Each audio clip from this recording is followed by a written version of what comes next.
In 1969, Patrick Troughton left the role of the Doctor after 4 years of playing the role. The heavy workload took a toll on Patrick's mental and physical health. It was then decided the amount of episodes in the Doctor's 7th season would be cut down from 44 to 25. The kids of the 1960s must have been in for a real treat each time the Doctor came out of the TARDIS again at the beginning of each season. But a 19-episode decrease must have been a huge disappointment.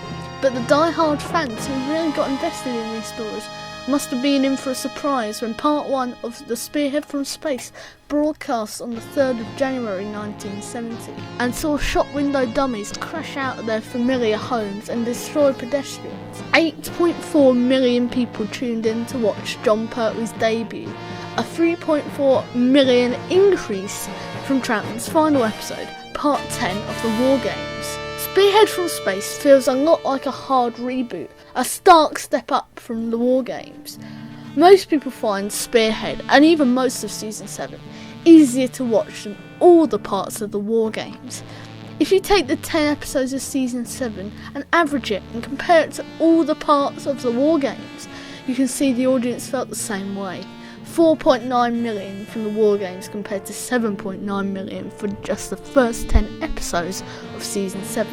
I know that's a lot of numbers, but it just proves that Spearhead certainly spearheaded Doctor Who into the audience's minds. But it wasn't all fun and games for the Doctor. While the ratings were up, that was almost a bad thing. It meant that more judgmental and Mary Whitehouse type people were watching and were complaining that it was too adult and not suitable for the younger audience. Doctor Who was to have to go away from this more adult style, and after Season 7 brung up the ratings, they realised that Doctor Who was firmly back on the TV.